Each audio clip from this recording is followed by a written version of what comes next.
Hello everybody. It is Thursday, the 1st of December.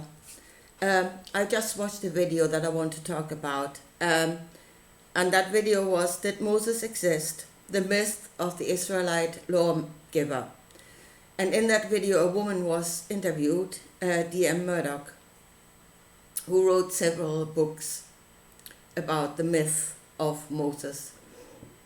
And I think she also talked about Jesus, and in her video she was talking about Dionysus, the Greek god of grape harvest and winemaking, and she was disproving these myths, as she said, by using historical facts, which you cannot do, because these are not historical texts. These are spiritual texts.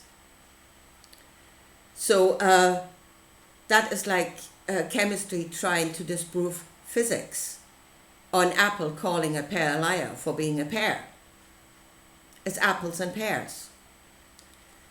So you cannot use historical knowledge to disprove these texts. It's nonsense.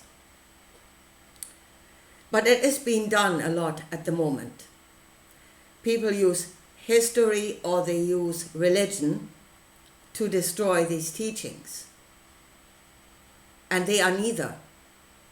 They're not religion either. I will show you that in the end. So, and you're really looking at the word myth. Yeah, it could have two meanings. I found two meanings for it. One is a widely held but false belief or idea, which is obviously what she was running with. The other definition for myth is a traditional story, especially one concerning the early history of a people or explaining a natural or social phenomenon, and typically involving supernatural beings or events. Most of these stories concern themselves with natural phenomenon, either something that's happening in us or outside of us, the forces of nature. The forces inside of us or the forces of nature outside of us. That's what they're concerning themselves with. So, did Moses exist, or is he a myth? Now you can look at it two ways. As I said, these texts are esoteric texts. That means the meaning was hidden inside of the pictures, and they may have created a myth, yes.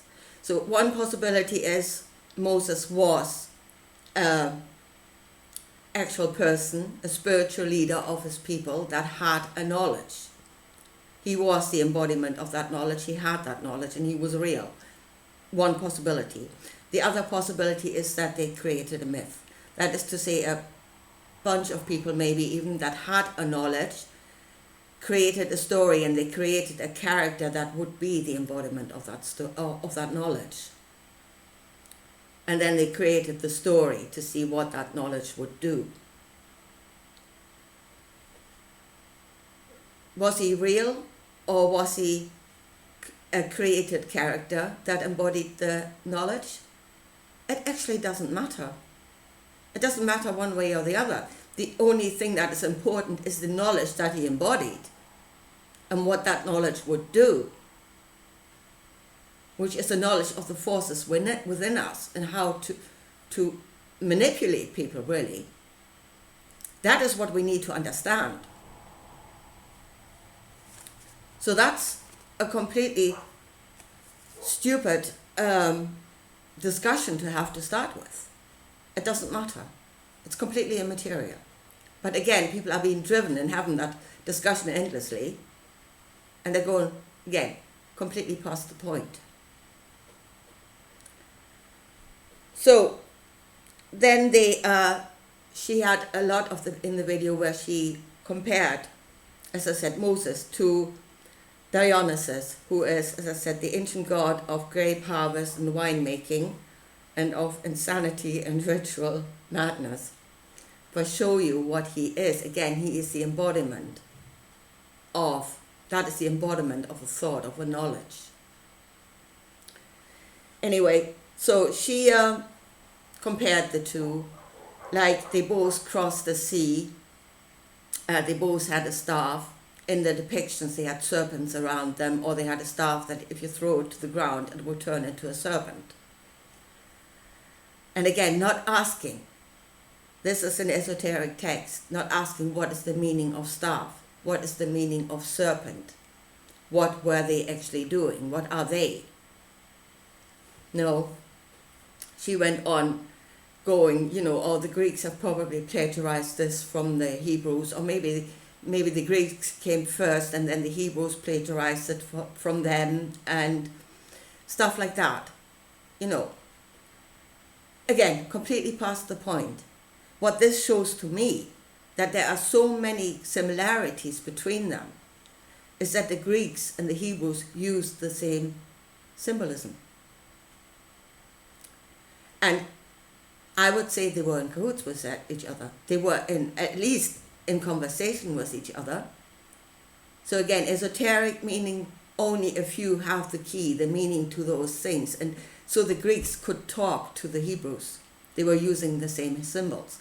Whereas to us, this looks like something that is in conflict with one another. They were not in conflict. They understood each other because they were using the same symbols.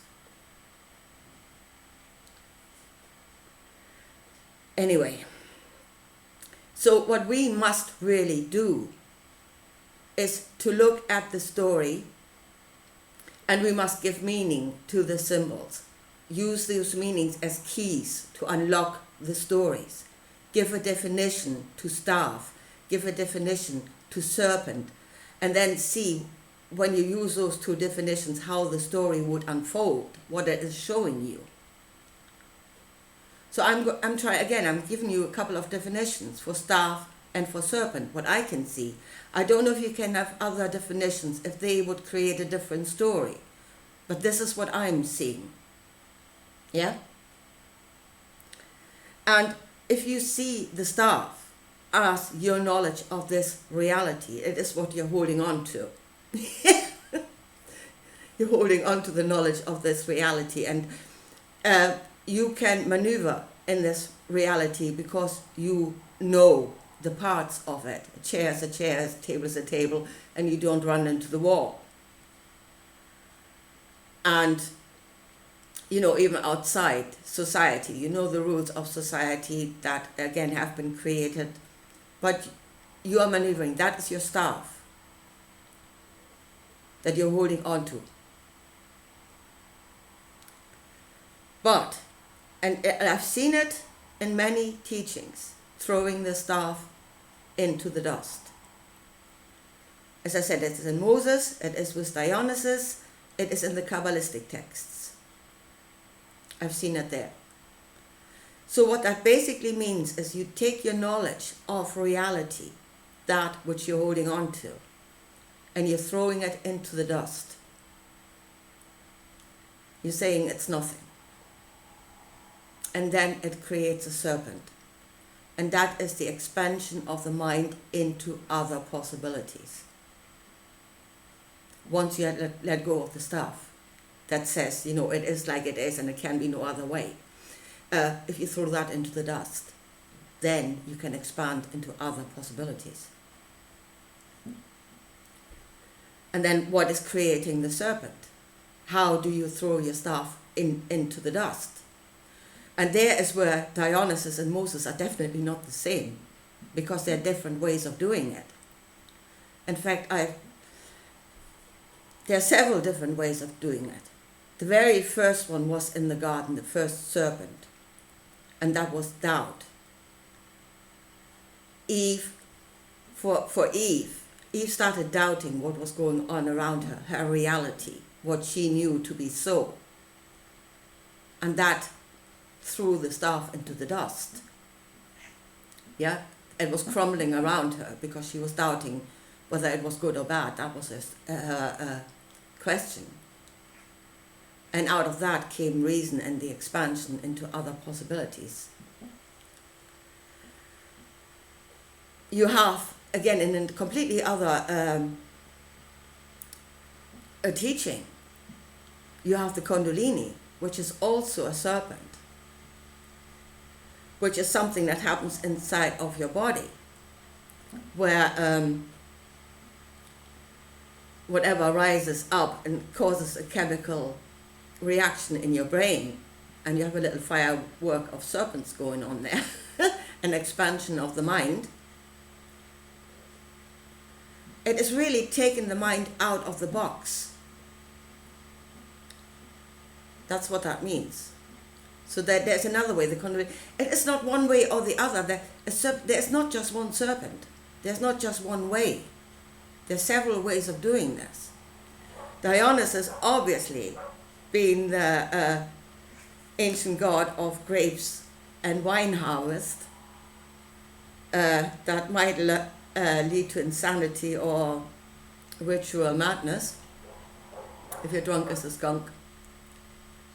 Again, there's a way of taking your mind out of the box.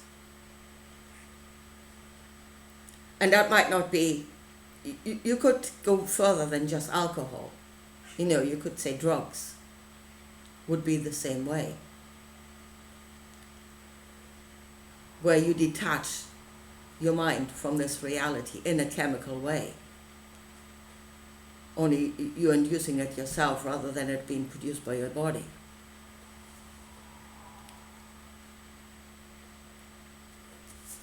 So, and when you see that although they look very similar, because they all have staffs and serpents and whatever, they are actually completely different ways. They are not the same. Now Moses, there's a way. And what he did is taking the body out of its usual comfort zone, out of its setting where it usually functions. Actually, we are saying that, we are doing that when we say, oh, we go for a walk, yeah? We leave our normal life, our normal activities behind, and we just take ourselves out of it and go for a long walk to blow away the cobwebs. Again, creating a new setting where the mind can expand and it's no longer functioning within the routine of every day. So we're saying that and we're doing that. That's actually the way of Moses, only Moses thought a lot bigger than that. So he took the Israelites out of their everyday activity, out of the settings, out of the rules in which they were functioning and in which they knew their way around. Yeah, okay, they didn't have a good life, but they knew where they were at, and he took them away from that. So basically, your mind is inside a box. That box is your staff that you're holding onto. That is the knowledge that you know. And he threw that knowledge again into the dust by taking the body out of that setting into the wilderness, where what they knew could no longer serve them. They were in a completely new situation. And here is again where Moses was very much different, whereas when you drink wine and you release the serpents, they can go any which way.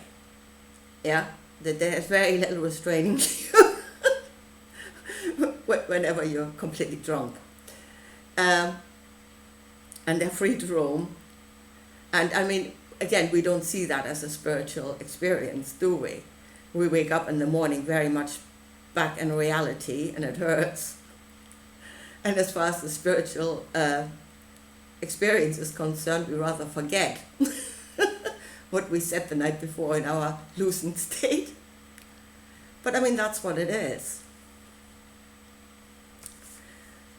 Of course, we're not using the wine with that intention. Maybe if we did, it would be different. But Moses, as I said, took them out of their box to where what they knew no longer worked, but he did not allow their serpents to go freely. But he created a law because he had an intention.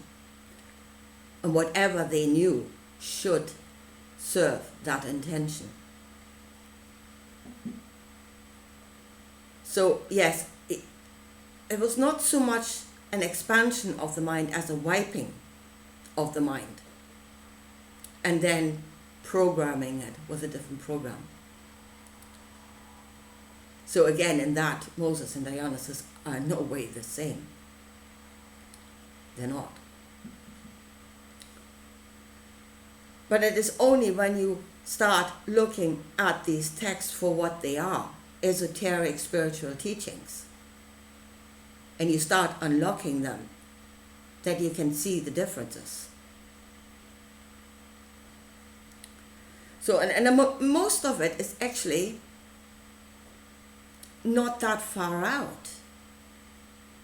You know, it is actually quite close to home. It's just an awareness of it that we don't have. I mean, we don't get drunk at the weekend and see it as a spiritual experience. We are in the physical experience and the headaches the next morning. But that's the awareness of the spiritual aspect to it. But as I said, a lot of it is close to home, apart from when Moses put the staff over the Red Sea, because the staff is a knowledge of reality. So for him, that was reality. That was not a far out thought. That was not a serpent, but a solid staff that the Red Sea should part. And that's a bit far out. That you should have that as reality, rather than a possibility that is somewhere way out there, where it should usually be. You know. So, yeah, there's different levels of understanding in those texts. Some very close to home, some more far out.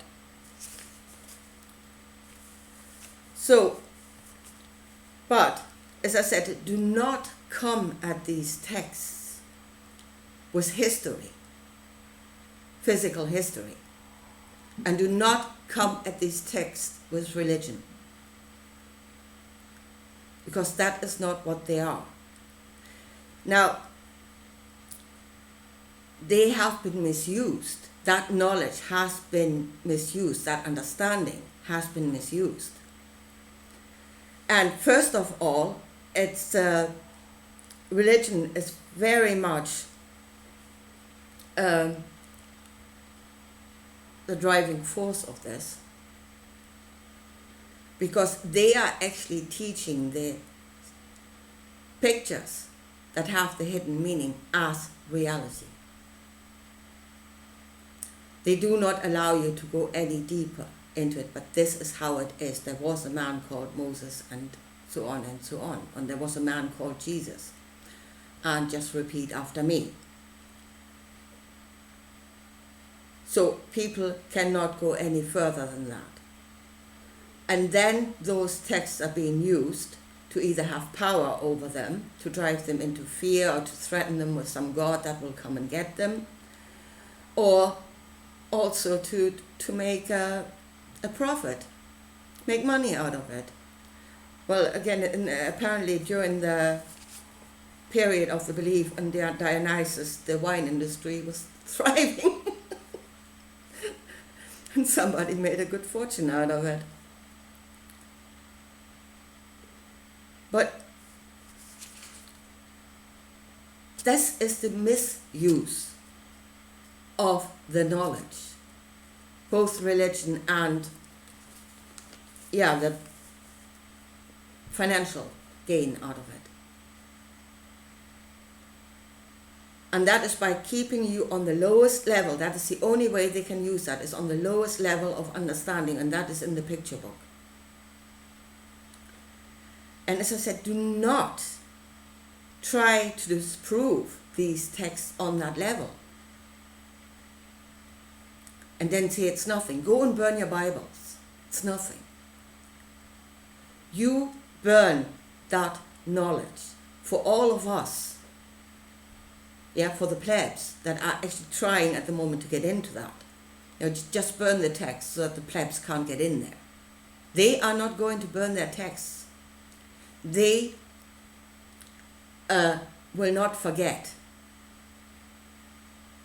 what all is in there. We are just taking the chance away from ourselves. But as I said, what we must do is use them as what they are. They are esoteric texts. We must find keys, we find meanings for the pictures, and then see what the stories tell us and gain an understanding. Because at the moment, right now, at the moment, we are being led into the wilderness, the way of Moses.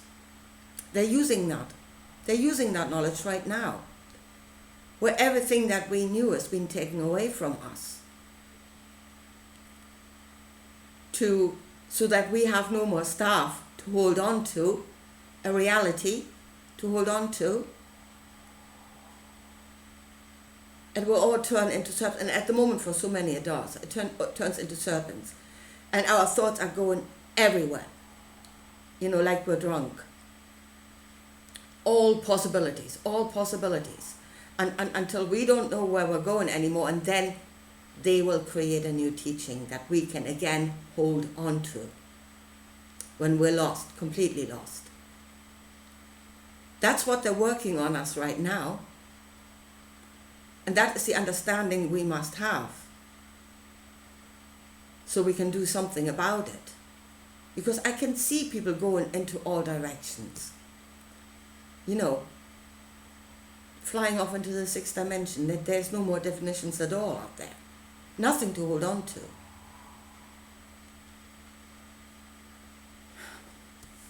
Anyway, as I said, it is not a historical text. You cannot disprove it with history. Religion is the misuse of this knowledge. And if we understand what it actually says, if we understand ourselves, we can see what's happening to us, what's being done to us, and then maybe we can see a way out of it. But at the moment we cannot see a way out, that it's going everywhere, and nobody knows what's going on. Anyway, I leave it at that. Please, please share my videos. I really wish I would meet somebody else who wants to go this way, to understand that we need to find meanings for those pictures, and help me with this. So please share my videos to see if I can find somewhere where I can fit in with this way of doing it. And yes, if you want to support me, please go to the homepage of my channel. There's a donate button in the corner. It would be so much appreciated. I really need help. But I leave it at that for today, and I talk to you again soon. Bye.